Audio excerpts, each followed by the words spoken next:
Good afternoon, everyone, and thank you for participating in this webinar organized by Johan Cruyff Institute in partnership with Esports. We will dedicate today's session to talk about how sport organizations can monetize their social media with three experts in sport marketing.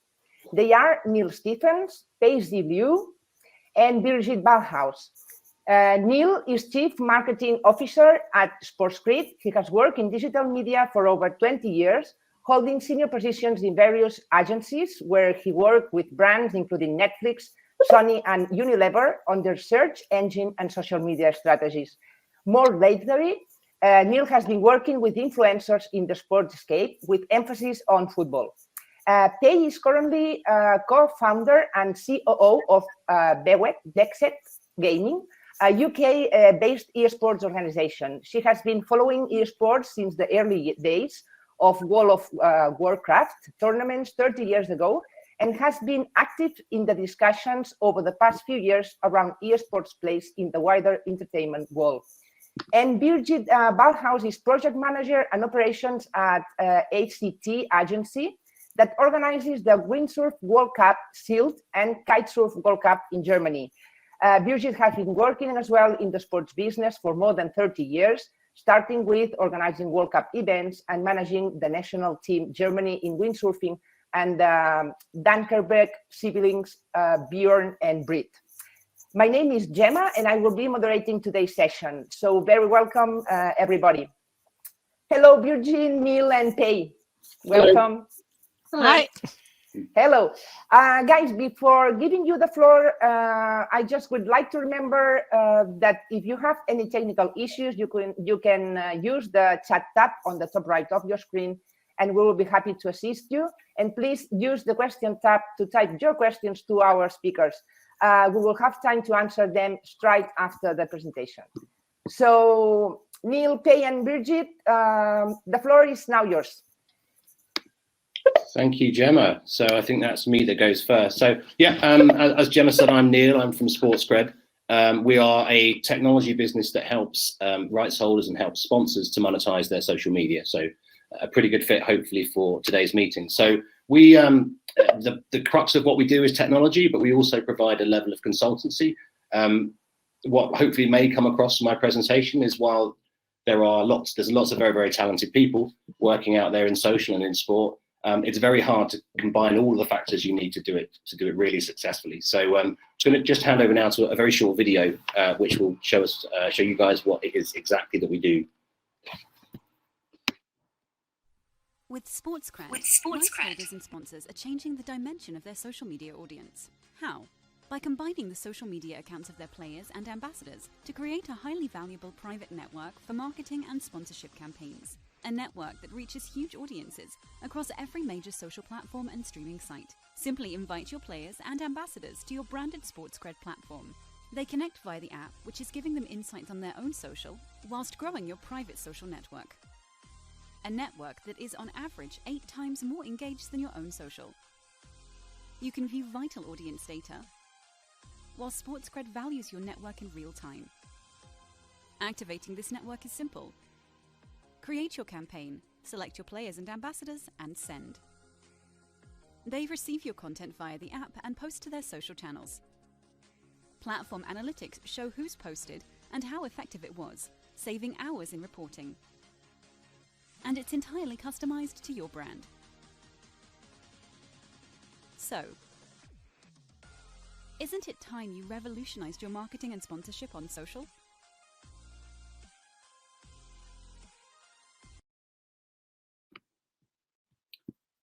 Lovely, thank you very much. So hopefully that's done my job for me, and I don't have to say anything of too much note now. But I think that hopefully what came across there is that the basis of our business and the problem, I guess, that we're trying to help solve is that rights holders and players, or their ambassadors or their fans, haven't really properly ever, I don't think, fully gelled in a way that helps monetize social media in a way that works for everybody involved, including their sponsors.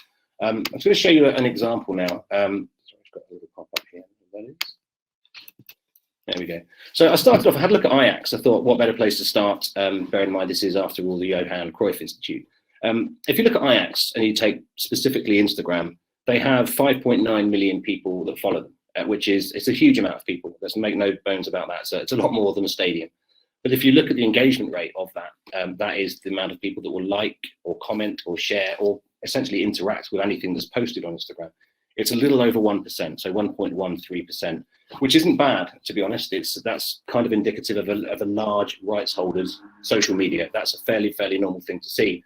However, if you do a little bit of work, a little bit of research, a little bit of rudimentary mathematics, you can create a network of your players. If you include, this is the first team, just the men's first team, 11.5 million people follow the players combined. And I think what's really interesting about that is if you dig into the data, have a look at the engagement, that network taken as a whole would engage at about 8%. So it's about 8% more engaged than the club's own Instagram. So you can see there that that's kind of where the interest lies. You know, we always I grew up wanting to be a footballer. It turns out I wasn't very good at football, so it never really happened. But I never, you know, I follow the club, but I love the players. So I think that's kind of reflected in social media. So I guess the big question is why, you know, and I think, I mean, it's been a weird kind of 18 months. So I think what we've really seen, I mean, sport ended for a little while. There was no sport. What we started to see was kind of the more raw, normal human side of athletes. They have hobbies, they have interests. I mean, these guys are gods on the pitch, but they are human beings. They're mums, they're dads at home. They have hobbies. They have causes. They have things they're very passionate about. A couple of examples there. Ben Stokes, top left, the cricketer, speaks very eloquently about his mental health struggles in a way that I think really connects with people. He's grown his Instagram more in the last year than he did when he won a Cricket World Cup. So I think people are more engaged in Ben, the man, than Ben, the cricketer. Similarly, Petr Cech, top right. Didn't know this until I looked this up quite recently, but he's a very good drummer. And he attracts a real following around there. We also have Ben Foster, who's now just launched his own YouTube channel for cycling because ultimately he's indulging a passion, and pretty much all of them put up their wedding photos. So I think this is a real connection, a genuine connection that I think brands, the right brands that is, there's no point just being any brand, and we'll come on to that in a little bit, can connect with fans through these stories that are kind of unfolding. And it's good for the athlete. You know, it's a hobby, it's an interest they already have. It's something that doesn't feel like you're trying to crowbar something in that they don't really respond to.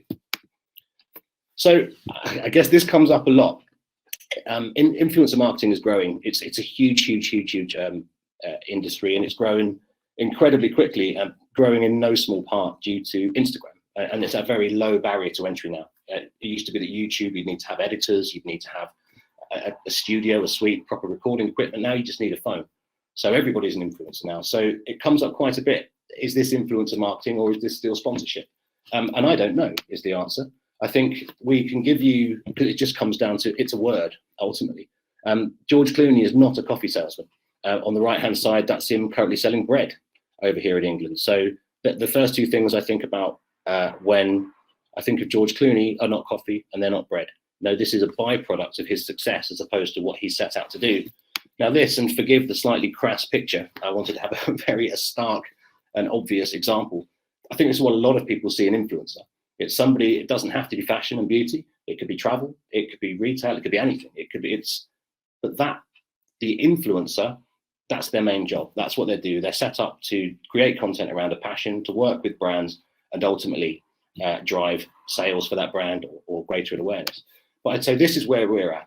This is influential. That's Hannah Cockcroft. We've worked with Hannah a few times. She just won her 6th gold medal in the Paralympics. Hannah has become TV famous now, and that's sort of bleeding into her social media as well. Hannah's really successful. Hannah's just an elite athlete, and as a result, has grown a sphere of influence. And it's a very down to earth, very natural way that she has on social media. So I'd say it's kind of, you know, the jury's out as to what you're going to call it. We did this on LinkedIn not that long ago. Actually, we did a quick poll to find out what we thought, you know, because we speak to football clubs, we speak to federations, we work with a number of them, and it seems that most people think it's both. You know, influencer marketing was, 1 in 4 people would call it influencer marketing. The question, sorry, I should probably start with that. The question is, a brand pays a player to promote their products across that player's social media. So what do you consider that to be? And most people think it's influencer marketing and sponsorship. And I tend to agree with that. I think influencer marketing is a subset now of your sponsorship portfolio. And yet very few teams, clubs, and the knock-on effect of that is athletes are really doing it I would say well. But we're not here to talk about George Clooney and coffee. We're talking about monetization. So just to get that on track there's two ways that you can, I mean, there's different ways, there's different creative ways, but there's really two routes in to monetizing your social media. Firstly, there's platform revenue. So that is taking ads across your content. So that could be an ad served on YouTube, for example. I'm sure you've seen countless times. That is essentially YouTube or Google paying that influencer revenue for carrying their ads. But I think where we live and where the two are starting to merge for reasons I'm not going to go into now, but it's you're going to see a bit of a convergence of this as organic reach dwindles and you have to pay really to get viewed, to get seen. But ultimately it's brand collaborations. Again, there's Hannah again, the kind of sponsored posts we did with a business called Upbeat Drinks not that long ago. We're doing sponsored posts, obviously the hashtag ad thing. But where we're really interested is the longer term kind of themed collaborations, finding a passion point maybe of an athlete or finding a brand that's trying to open up a new market that wants to work for a season long with a very, very long series of branded content in a very collaborative way that doesn't really break transmission. By that, and I say that quite often, it's you don't want to just suddenly stop the great content that you're following that person for just to watch an advert, because that's how Facebook works biddably. That's how most things work biddably. Those god awful YouTube sort of in-roll adverts where it just stops what you're watching are really annoying, and they kind of take you out of it a little bit. These kind of collaborations kind of keep you very much still focused. So there's a couple of ways to earn the money. And I think this picture kind of sums up how I feel about rights holders and the work they're doing. Again, some are really good. You look at Motherwell in Scotland, a Scottish football team. I always bring them up. What they do just with an iPhone is great. You know, it's really naturally occurring content. It gets a hell of an amount of engagement. For me, if you look at most of the clubs, especially the really big clubs, their social media looks like that. It just looks like posters on a teenage boy's wall. You know, here's another static picture, here's another inspirational quote, but it doesn't really ask much of the audience. And I think that's where we're going to see a bit of a direction of travel as it becomes more creative to engage. So there are things you need to do if you're going to monetize this. Some of these are very practical. Some of these are more of a mindset thing. So involve the fans. I mean, it should be obvious.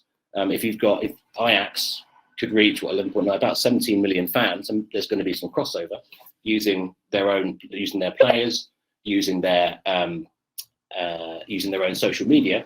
But you need to find some way when you're doing social of asking questions of people, stimulating that engagement, whether it's a competition, whether it's asking for people's opinion. You know, fans drive this, so make sure they're a part of it. I kind of alluded to this overtly mentioned this, but find players with interest beyond sport. You know, find the great cooks, find the people find the photographers, find the best dressed players that you've got, and then lead with those. Go and find a new category partner with those guys, knowing that they have an audience that's really, really invested in that. Don't be the ad. I mean, it is an ad. Legally, you have to say it's an ad, but you can still make it about the content. And I think the big driver of that content is video. So you have to embrace that. I mean, there's a number of stats flying around, but one we saw in the end of the first lockdown that on average video views for professional footballers had gone up by 84% after the first lockdown. They'd embraced video in a way they'd never done before, and it was incredibly engaging. And also find other people and work with those guys. You know, there's other audiences out there that aren't your audience. So to collaborate with those guys is to increase your audience, and to increase your audience is to become more famous, more monetizable.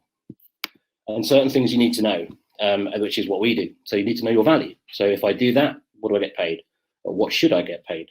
Can I actually deliver it? You know, I think a lot of people go into this not knowing that this is quite hard work. You know, a lot of the work involved to deliver social media is quite administrative. It's contract negotiation. It's dealing with agents. It's fees negotiation. There's a lot of things you can do before you can even start to deliver content. And also know your audience.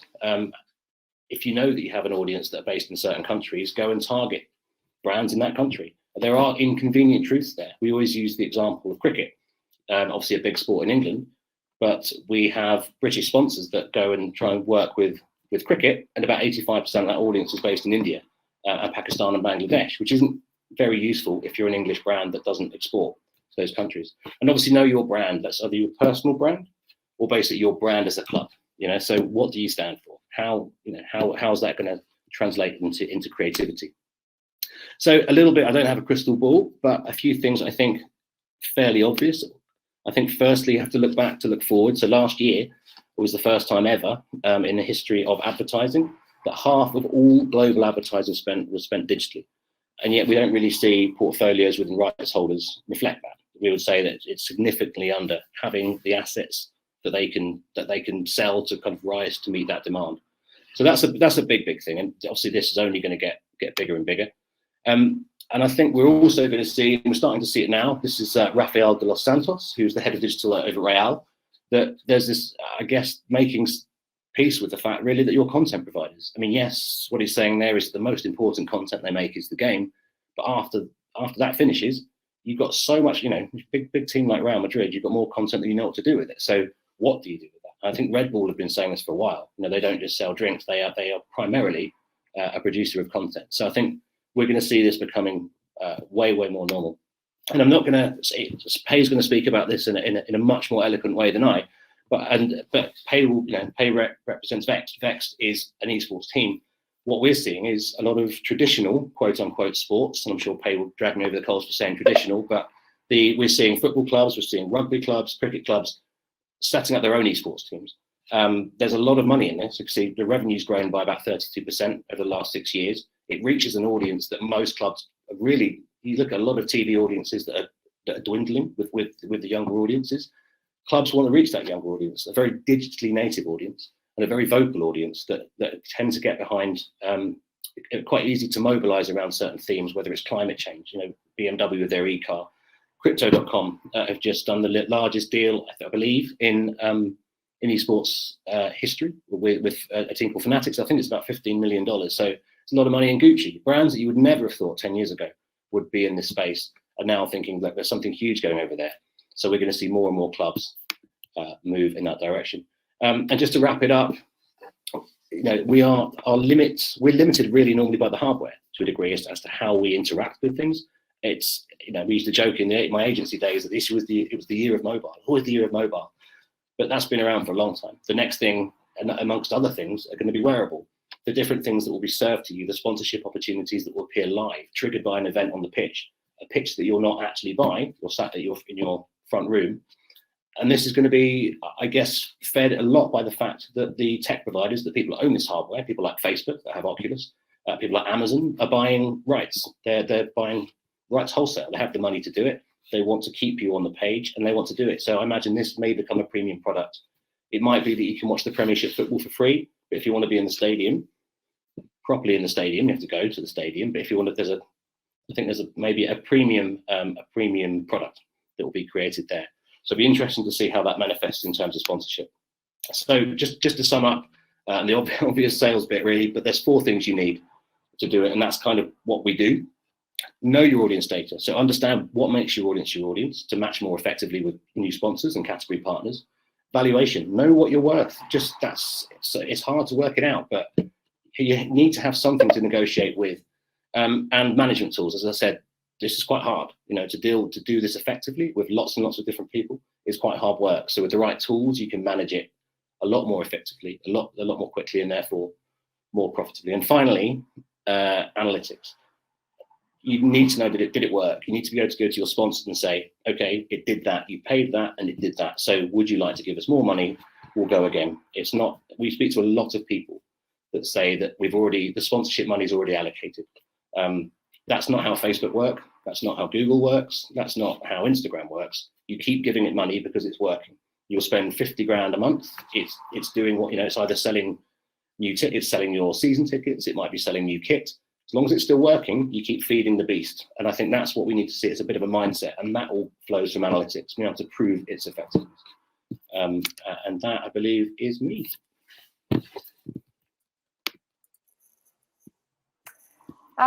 Great, thank you, Neil. I think that I would like to make you some questions that we have already from the audience, and I think they are, really interesting. Colin is asking, can you explain how much the new EU privacy laws has impacted your company, if at all?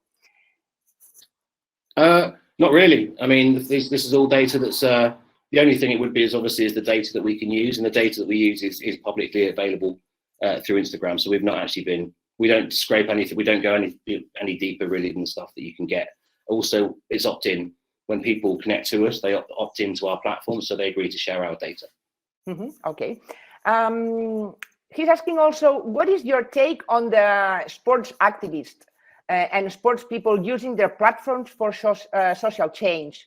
Given the fact that some sports clubs have clauses in contracts not to be political and social driven. Yeah, actually, annoyingly, I took a slide out about that. I had a slide on that around Marcus Rashford in particular and the work that he's doing. I don't know if that's made it over to Spain, but we're very famous footballer here has been working, very, very hard to make sure our children get fed. And I think there's now, it was on the news this morning, that's now being taught as part of the syllabus in school as to how to use social media as a voice for good. I mean, I think it's an amazing thing. There's a really good Nielsen report, actually, I'd urge everyone to have a look at, I think, which estimates that I think by the end of 2023, I might have that wrong, but about 1.3 billion is going to go through in terms of purpose-driven sponsorship, they refer to it as. Essentially, it is brand-backed activism. So I think that's going to be, I think it's an amazing thing. I really do. I think it's, I've been working with influence. I find a lot of it, if I'm honest, really, really honest, quite vacuous. But I think a lot of it can mobilize people in a way that very few other things can. So I think it's going to grow and it's going to get backed. And, we see the Take the Knee movement. We see Black Lives Matter as well. It was met with a bit of resistance during the Euros, but actually online, it's still a bit of a fight, but ultimately it's starting. Certainly in this country, it's starting to see it win people over. And I think brands are going to see that aligning themselves with these with these causes really is a good thing to be seen to do. There's a cynical take that said it's easy then to jump on top of that and go, yes, we want to be like that too. But I think let's try not to be too cynical. There's a lot of that around. Look, Acid is asking, when players move from one team to the next, how does it affect image rights from player plus club campaigns that were already underway? The old image rights question. So yeah, I mean, the image rights thing comes up a lot, and I think the line we take. This has almost kind of happened so quick that the whole image rights thing hasn't really caught up with it. Essentially, what we're doing is by saying opt into the platform. Your sponsor can use your social media to go and broker a deal, which will involve you. They can then offer you money to say, do you want to do that? You still own your image rights. When you go on, so essentially when you move and go to a different club, you're still, I suppose it depends on the contract. Certain clubs, we know Celtic, for example, they own that's the part of the stipulation of the deal. They own their clients' image rights. Others don't. Others are owned by businesses that are set up to do it. Specifically, lawyers essentially that do it. So it depends on that person's situation. We're in talks actually with 2 Premiership football clubs who are both trying to renegotiate contracts. So their image rights are essentially part of the deal, so they can go out and sell that on social media as opposed to sort of 5 or 6 public appearances and things in those lines. So in the interest, but to answer Asset specifically, moving from one club to the next, how does it affect image rights for player and club campaigns that are already underway? That just has to be, I don't know, really. That just has to be something they work out. So you're contracted to do it. You're sold. And the same with any other sponsorship. You're no longer part of that sponsorship. So I guess all of that will be managed by contract. Yeah. Okay. Colin, again, when it comes to rights holder, what are your thoughts on NFTs and right holders in general? Well, okay, it's a slight curveball, that one. Rights holders in general, or NFTs and rights holders? Yeah. Okay, so, we're in talks with a big business at the moment called So Rare, who are an exchange marketplace for NFTs. Have a look at them. They're very, very cool. I think what they're going to, the way I see this happening is that they're going to produce them because there's a demand for it.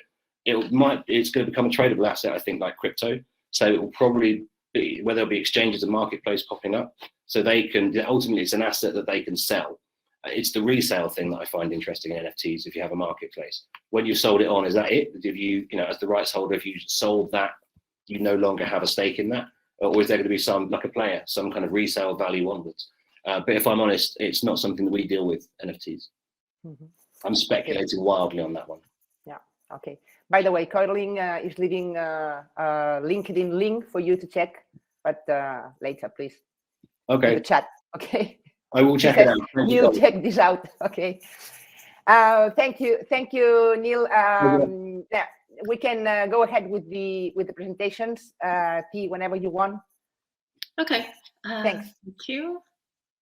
So Vexed, as Gemma has already presented, that Vexed Gaming is an esports organization based in the UK that we currently have audience in the UK, Europe, United States, and Brazil. So I give you a brief explanation about esports and how we see social media, how we monetize currently our social media. So maybe not everybody knows what esports organization is, so maybe we'll play the video so you'll understand a little bit more who we are. Can we play the video? Vexed has grinded their way to this point. Pop-Pop's coming out, 99%, that's it! Vexed Gaming, an upset onslaught. There's just so much domination from Vexed.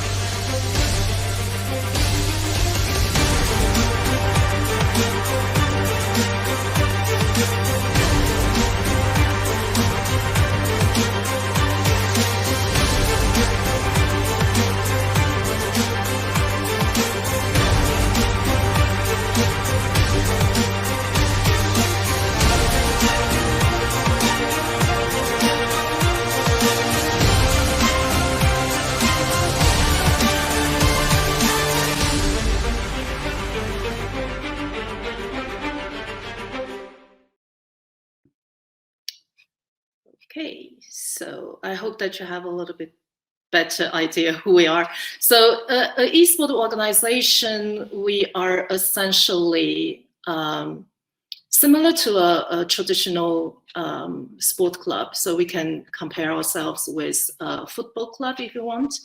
But I think in our opinion, esports organization, because it's a digital product, because we're in a digital community, so a part of our business as a company, it's quite different as a traditional club. So first of all, to give you an idea how big esport is today. So esport, as most of you might know, it's the professional competitive parts of the gaming industry. So gaming industry is much bigger, so we include everything which is console game, website game, mobile game, etc. And within the gaming industry, you have esports industry, which is the competitive gaming. So we participate in tournaments and we sell tickets in arena or stadium, so people come and watch the tournament. So it's all the business around this that we're calling esport. So if we consider esport as a sport, which I think will be very soon, which is already the case in China. So Chinese esport players are already considered as sportive legally. So they also have the protection of the legal frame as a sportive. So if we consider that as a sport and you look at the worldwide audience number, esport is just 5 million away from baseball. But you have to consider that esport really as an industry started around 15 years ago. Okay, so we achieved the audience number in 15 years compared to baseball, which is a very old sport, right? Because I think the major factor is because we are in the digital era. Digital, everything that you can do, as everybody knows, can be seen worldwide immediately. So this actually technology advancement actually pushed and helped the progress of the growth of this market. So then what is different for esports organization and how we deal with social media? So from our perspective, what we see social media is that social media, I think, creates community in the world.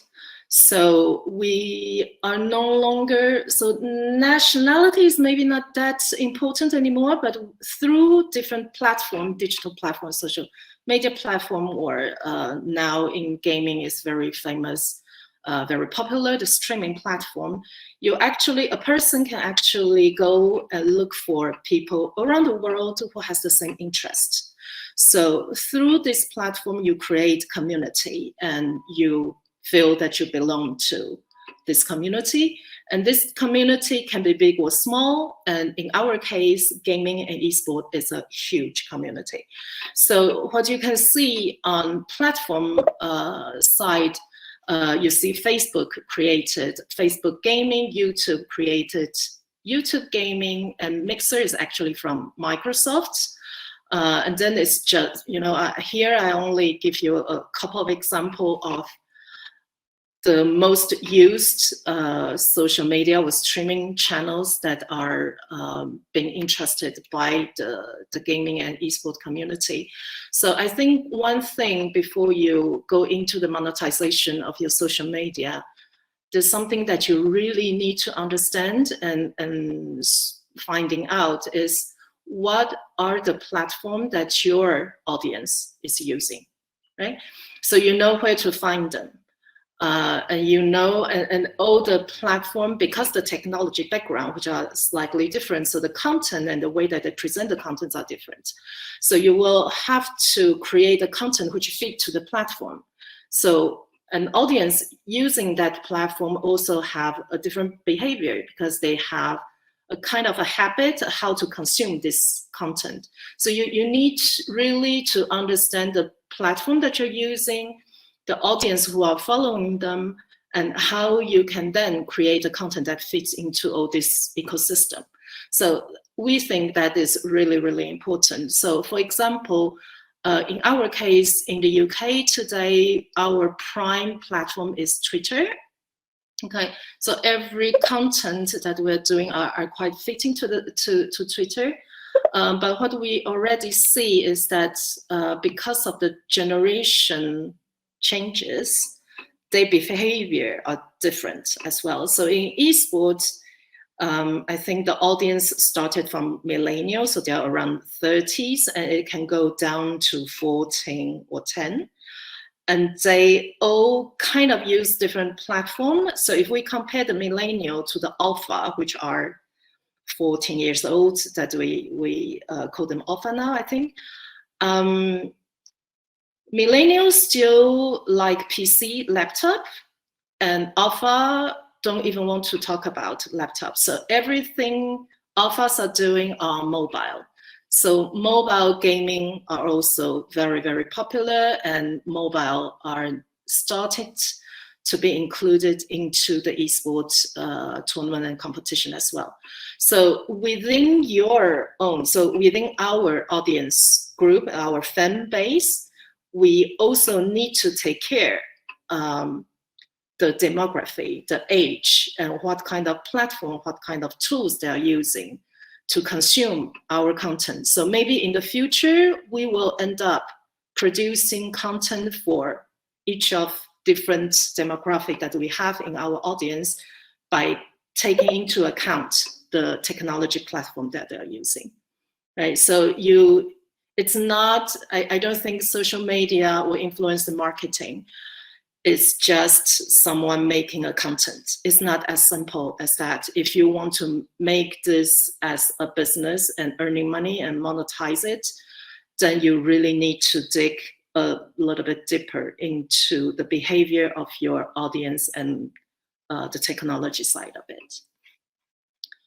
As I mentioned, to monetize, we see ourselves as a coin with two faces.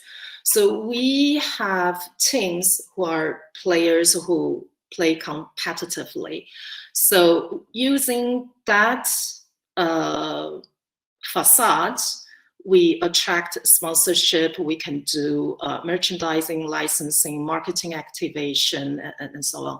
And prize winning is also a very small part of our monetization and revenue stream.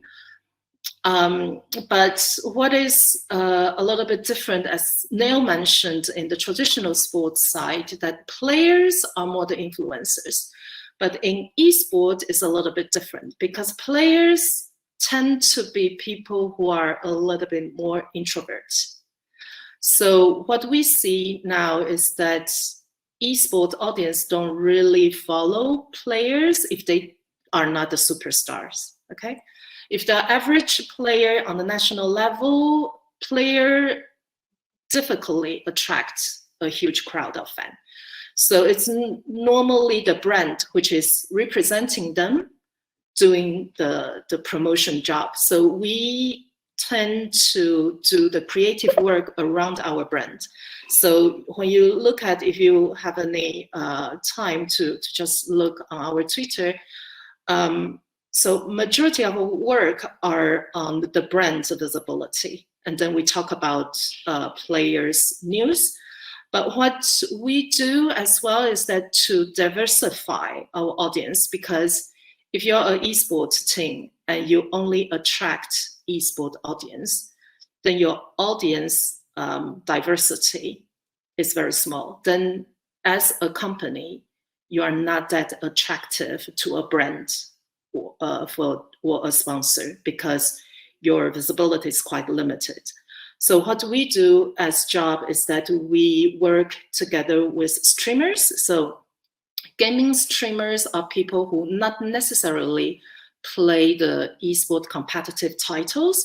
So they play other games and they talk about their life. So they are influencers. So we have a team of influencers, streamers, who has different interests. They play different games. They are girls and boys. And they attract actually different crowds of audience, and they all have quite different demographic, and they all have different interests. Can be cooking, can be clothing, can be car, can be anything. So with all this, so if we take Vex Plus, for the moment we have 6 influencers, and then we're working also with extreme sports influencer as well. Then we can create a pool of audience which has diverse interests. And then we can go to a sponsor says, okay, your product, we think with this influencer and that streamer, we can create a really good visibility. Then you can start to talk with sponsors how we can help you in the concept, in the production, or on the distribution of the promotion action of your product. So that's the other side of the coin for us, is that we are actually a media agency with their own channel for distribution. So that's how we see esports organization should be. Now, for sponsors, or anyone who pay a social media company or an influencer to make promotion of their brand, data are always very important.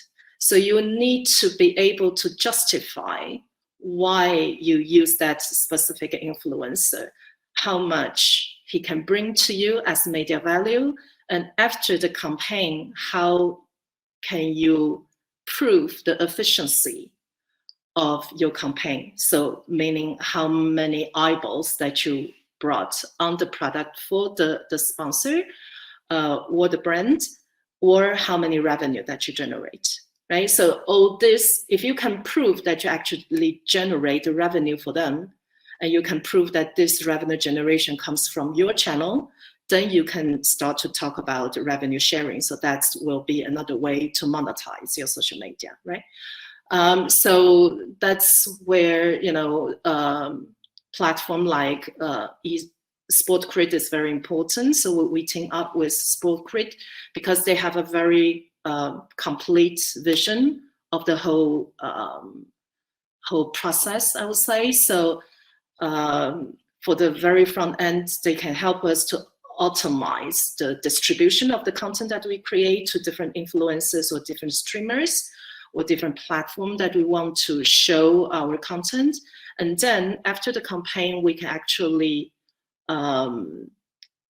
track all the actions. So how many people click on the video or the image, or how many of them interact with it. So we can build a really, really complete report to our sponsors or the brand that hire us for the job, so you can actually prove your worth and your media value. And majority of the time, we as a company brought more media value than the original budget that was given to us. So then for the next campaign, you can then use this to negotiate your price, right? So this is also another way to monetize it. So to give you example of a campaign that we did really successfully for one of our dear sponsor, who is Logitech G. So Logitech G is the gaming part of Logitech. So as you know, Logitech make keyboards and mouse and accessories. So they created the gaming department. And here specifically last year during the pandemic, they wanted to promote their simulation driving kit. So essentially it's a wheel that you can drive and you have pedals that you can control the car. So we went to them with the idea. So we brought a concept to them and say, okay, with that budget, we can give you the concept, the production, we can do video shooting, we can do post-production, and then choose the right influencer to distribute the content. So they trusted us, and so we made this video, but unfortunately it's really long. It's about 38 minutes, I think, but you can see that on YouTube. So we now just share the YouTube link with you on the chat. So whoever is interested to see it can have a look on YouTube. So I think as Neil mentioned as well, I think collaboration is really important because, as I said previously, social media is about community. So the best is that you can put several community together who has similar interests. So here, what we did is that it was a simulation kit. So it's about simulation car racing, okay? But we found a YouTuber who is an ex-physical car racer. So he drives real cars. So we gave him £2,000 of budget to buy a secondhand car. And he used that car to drive on the track, the same track as our simulation driver under the same weather conditions. So it was raining because it's in UK, sorry. So it rains all the time. And then we see who won. So is the simulation driver more perform better or the real car driver, right? So the video essentially is about this. At the end, the simulation driver who represented Vexed won. And so this video actually put the gaming simulation driving community with the real car lover together, because they all love the same thing, but one is physical, the other one is digital. So the video actually got more than 500,000 viewership within 48 hours, and it's still growing. So as of today, it generated 12 million impressions and generated around 9,400 click to purchase for Logitech G. So that represents around £3 million of revenue on that specific campaign. So I think through this, we proved to our sponsor that what we can do with creativity, but organization as well, and choosing the right partner to do the collaboration marketing, then things can be very successful. So I think social media, if you want to monetize it, it's hard work. You need a creative team, you need good ideas, you need to try to put people together to collaborate for the same goal, and then you'll be very successful. Thank you very much. Thank you, Pei. Yeah, really interesting. We've got also some questions for you. Colin again, he says, do you agree that Gen Z in the gaming community are not receptive to advertising? Yeah, they don't. I mean, that's very general from millennial to younger. Okay, it's not only it's not only Gen Z, it's millennial, Gen Z, and even myself, honestly speaking. I turned 47 this year. I watch Netflix. I don't watch TV anymore because I don't want to watch advertisement. One, because they are the same everywhere. Two, they are lousy. They are not creative at all. They're stupid. They show a product, and basically you have a product, you come and buy it. Why? Why can you not understand who I am before I buy the product? So I think in social media marketing or influencer marketing, what is very important is authenticity. You need someone in front of you who knows who you are because he's the same as you. So I will never be the face of my company because I'm way older. So how can I represent an esports brand? I will never be, it's not my job, right?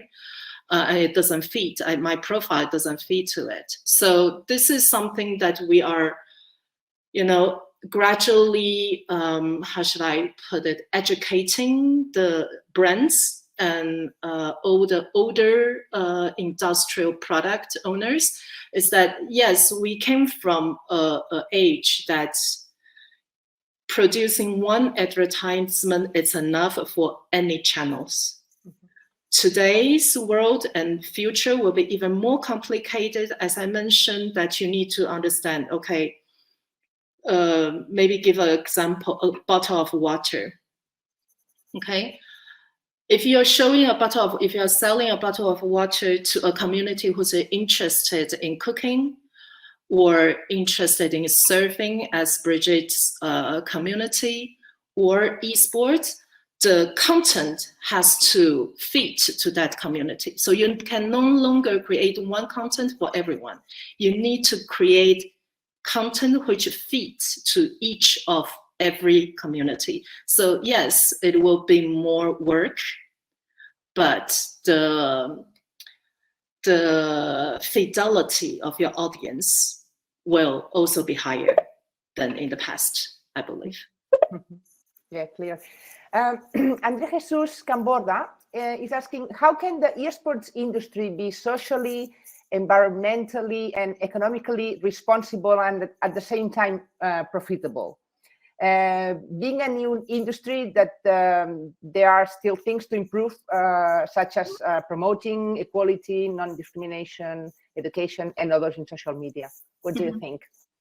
So I think it's like every industry.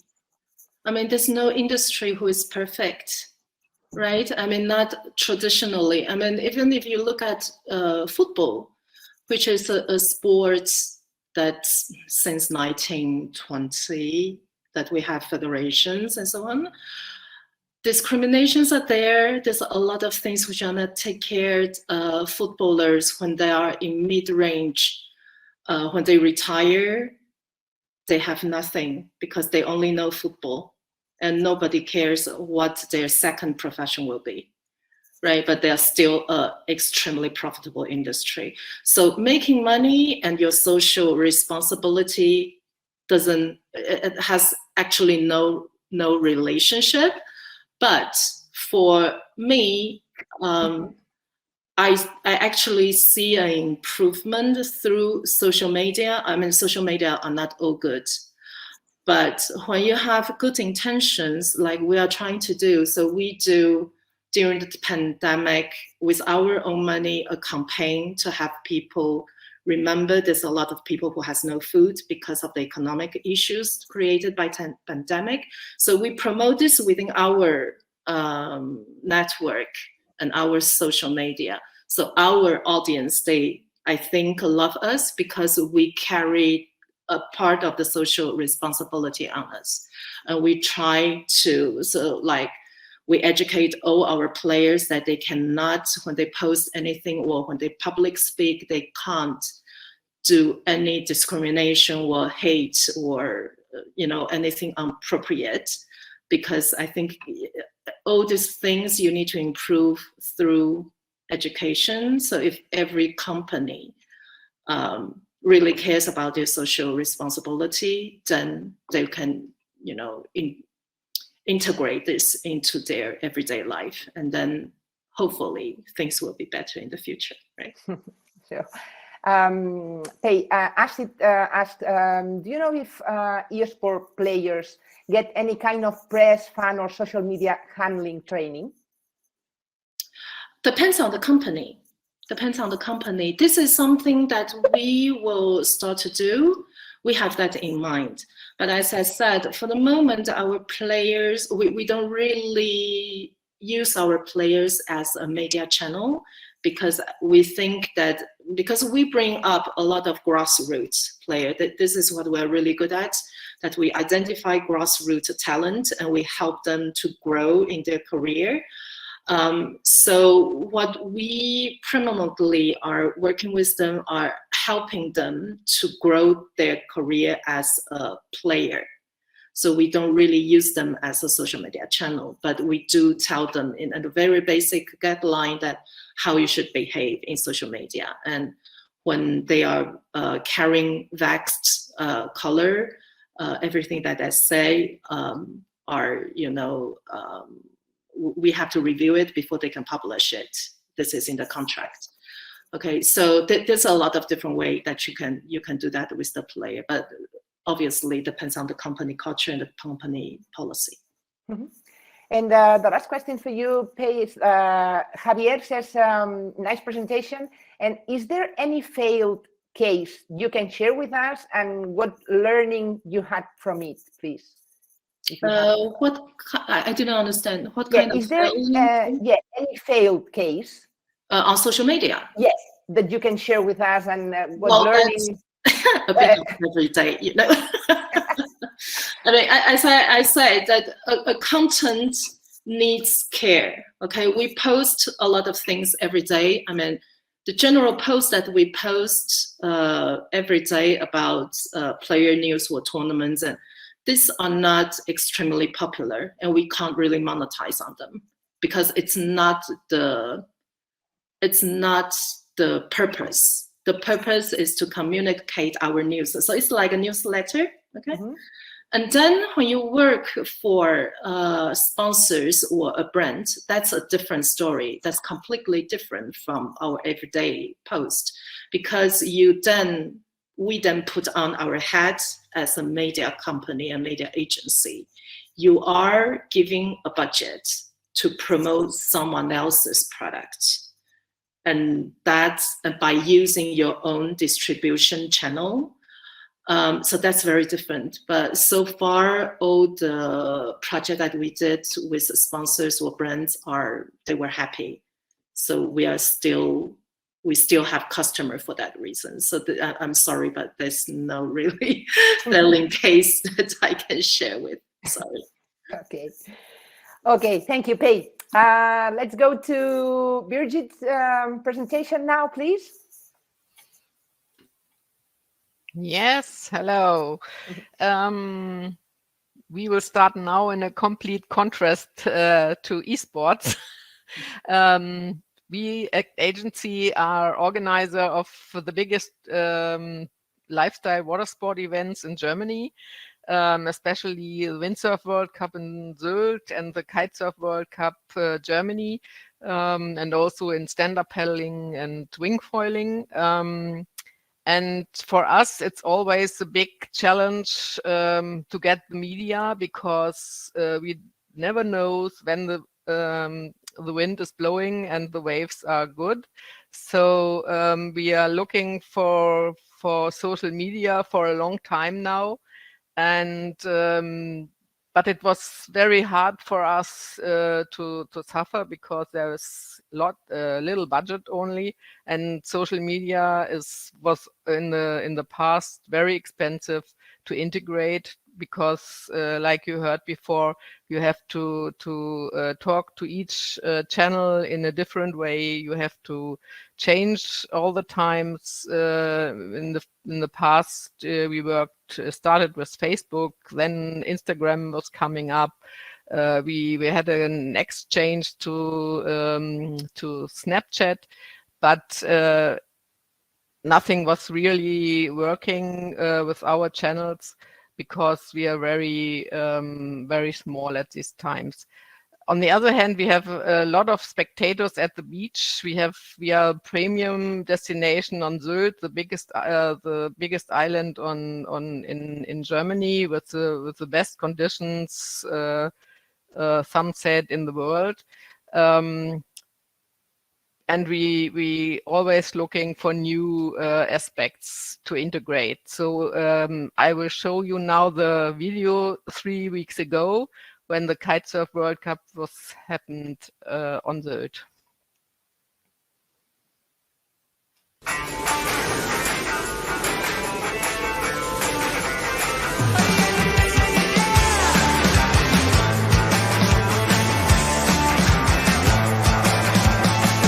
Get up on your feet, this is a shakedown. Order up that beat just like a takeout. Show me you got soul inside those new shoes, and you can rock and roll with an attitude. So good, so fresh, just the way you like it. Just the way you like it. So good, so fresh. You're the new MC, you got the remix. Keep it on repeat, just let the beat kick. Everywhere you go, you bring the roof down. Everybody knows you got your own sound. So good, so fresh, just the way you like it.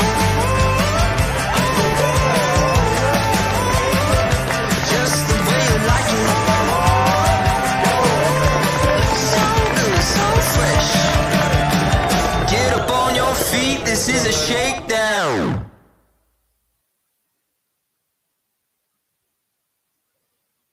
So as you can see, athletes are the heroes of the event, and everything on the island is looking for kite surfing in these days. The event happens 6 days on the island, and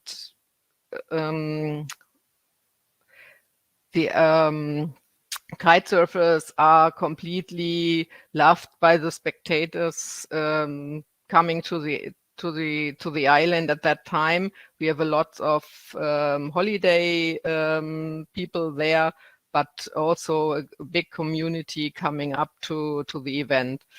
We have 50 athletes from more than 10 nations on the route, and they get prize money at the moment of 30,000 euro, and get the points of the World Championship tournament in kitesurfing from the GKA, which is taking place the whole year.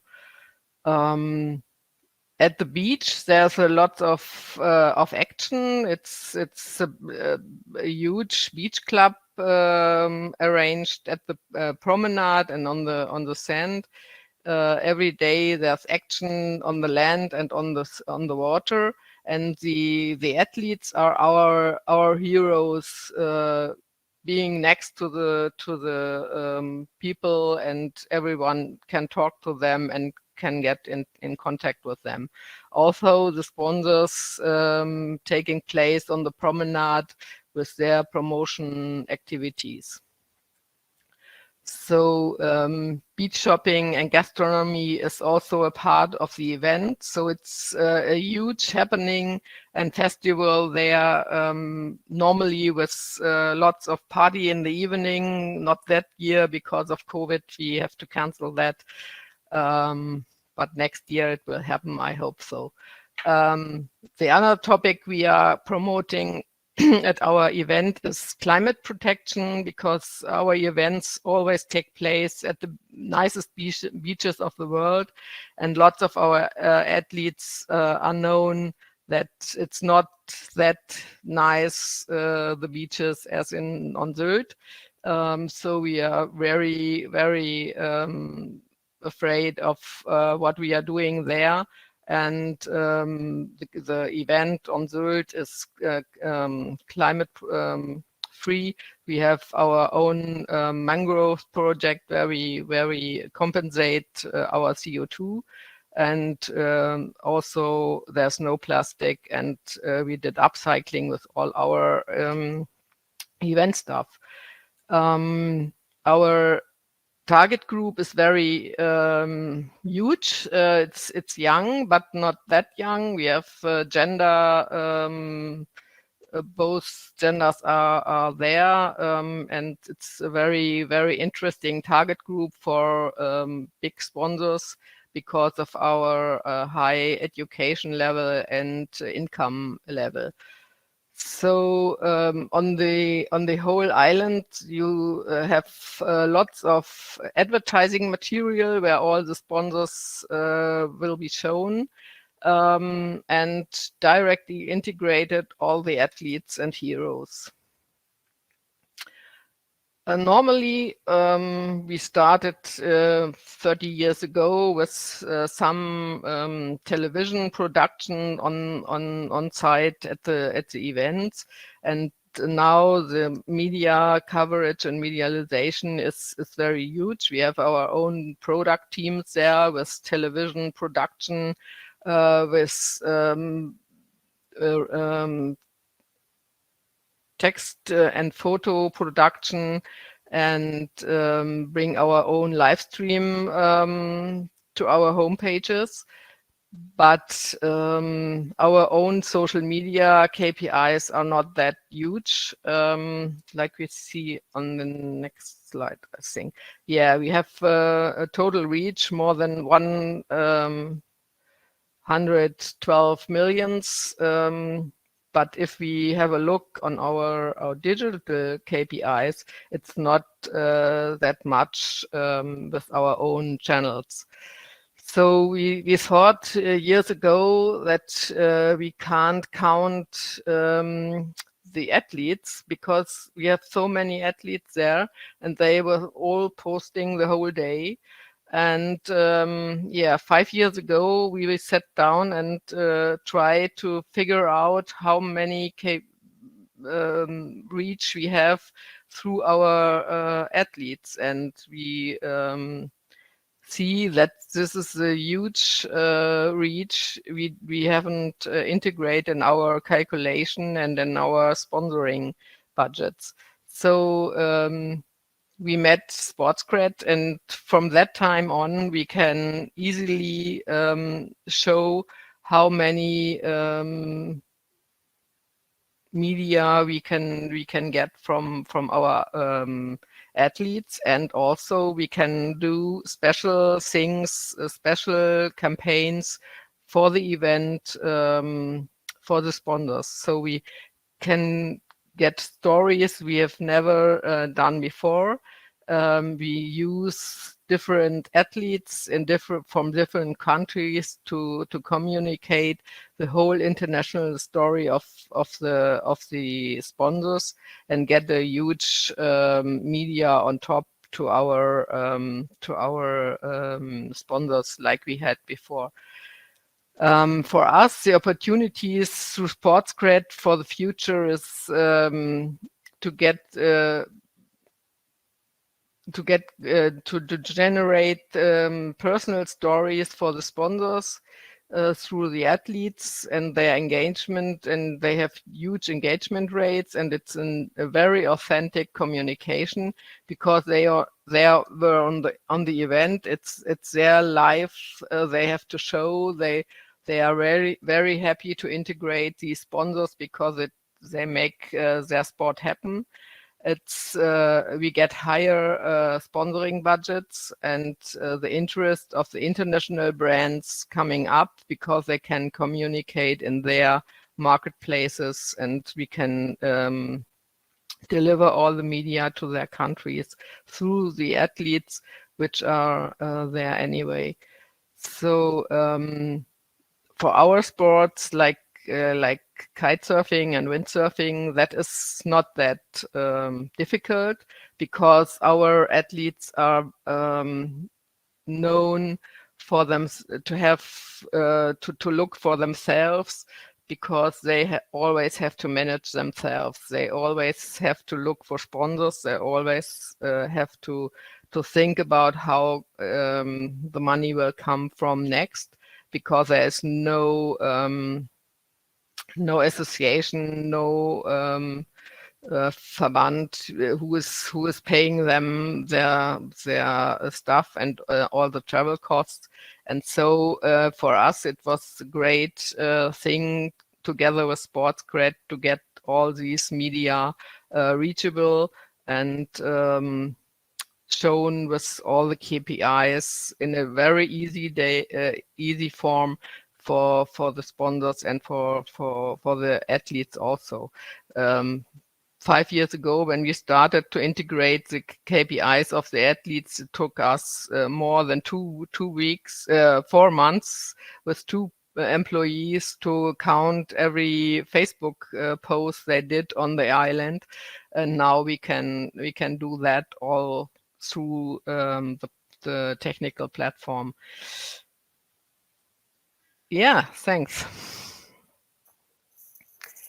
Thank you, Birgit. Look, the first question for you would be, from a strategic point of view, would you agree that experiential marketing provides a more deeper impression, which then will translate to drive more social engagement? Yes, of course. We have lots experience in the past together with the athletes and our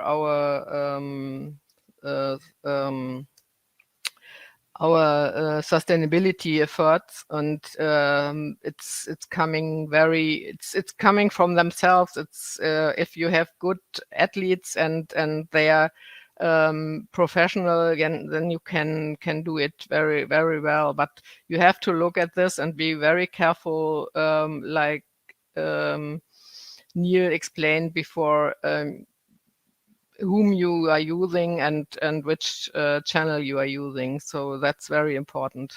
Mm-hmm. Do you have any grassroots project to engage and educate potential newcomers to the sport?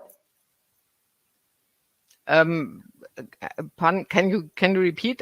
Yeah. Do you have any grassroots project to engage and educate potential newcomers to your sport? Yes, we at the moment we're trying to integrate SportsCred in the Deutsche Sporthilfe. That's a German association who is responsible for different sports. They are looking for every getting professional athletes to take them at their hands for their career. And so we have lots of experience in completely different sports teams.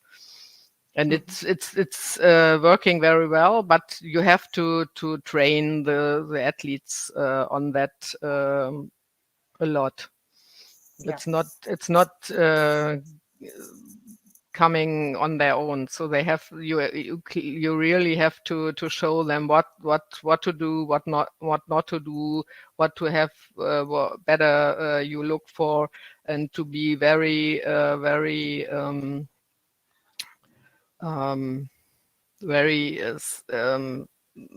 excited if how the your community is looking for advertising, and you must be very carefully about that. Mm-hmm. And the last question, Birgit, is from Acid. Do you divide KPIs into pre-event, at event, and post-event metrics when providing data to invite sponsors? How it works with you?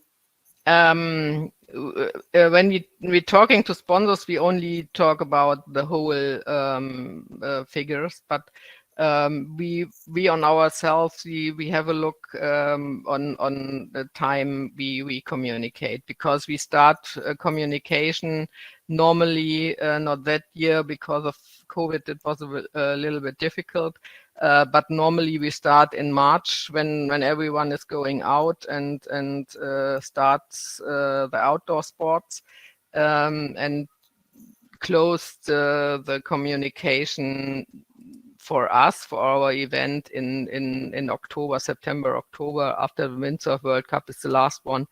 The winter sport is coming up. So, and then we leave it at this time for our sports. Mm-hmm. Okay, and finally, from my side, I would like to take one of the sentences from Neil. He says, "You follow the club, but you love the players." To bring you all a question is that how important is to get the players involved in the marketing campaigns created by, for example, a football club or a sports event organization or a gaming brand, in order to get the best exposure for everyone. Yeah, I mean, I think it's essential, really. It's not new. I mean, footballers have always been at the not just footballers, but all sports have always been at the forefront of any advertising campaign. Otherwise, you're just looking at a logo, really, or an empty football pitch. So inevitably, they need to form the biggest part of it. I think where the challenges lie is, what is their role in this? Are they a good match? And Pei mentioned that are we matching the right kind of? It's not just the right kind of. It's not the right just the style of content or the channel. It's also the person, whether it's interest led or quite what. And some of them don't want to do it. That's the other thing. Some people aren't footballers. Some of them are quite shy. They don't want to be as the face of anything. For some, they can just be the distribution part of this. I think that's what our tech allows you to do. You can be the person that distributes content.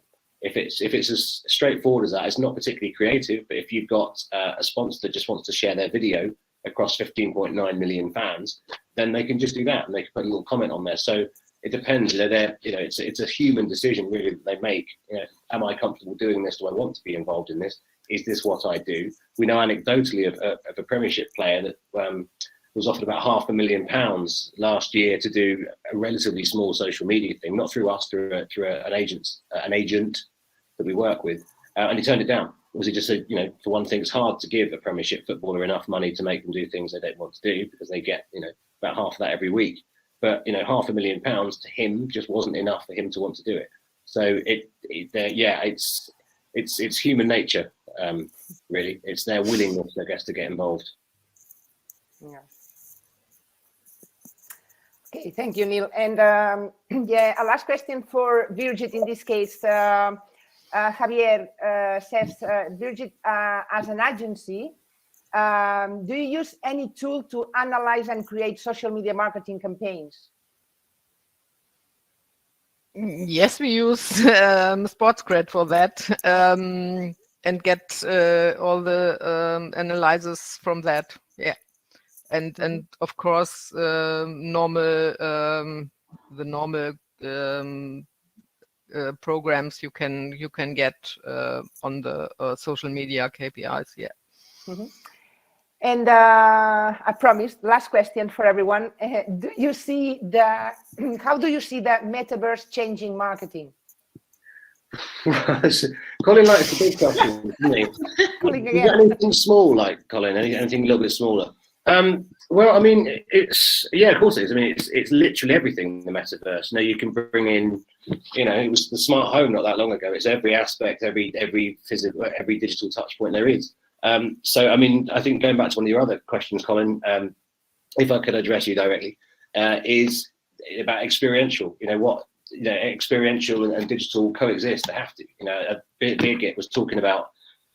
And we do often. There's a certain experiential is always going to win for me, because I'm a football fan. I want to be at the match. I want to be there. It's a very different experience actually being there. I think obviously VR will kind of bridge the gap, for people that maybe follow teams in other countries, or just don't want to. It's expensive, paying for a season ticket and paying for travel.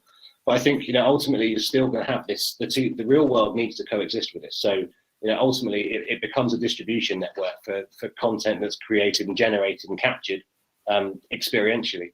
But I mean, yeah, how's the metaverse going to change things? I mean, I think in so many different ways. It depends on what you're counting as the metaverse. I mean, it's literally augmented reality, the internet. It's everything. It's changed already. It's just, I guess, the metaverse is a catch-all term for everything kind of working as a working sort of one sort of homogeneous mass. Mm-hmm. Mm-hmm. It's either that or it's something from the Marvel films. I'm not quite sure. Okay, guys. So yeah, I just want to thank you very much for your time. We've been 1 hour and 15 minutes together talking about how to monetize the social media. So thank you for your time. Thank you. Thank you. Thank you for having us. Okay, thanks. And thanks everyone for participating as always. As you know, you will receive a link to the webinar recording, so you will be able to watch the session again if you like. And we invite you to stay connected. We will come back soon with new sessions, and you will find all the information in the virtual campus and in our social media channels. So have a nice day and see you soon. Bye-bye. Bye-bye. Bye. Bye.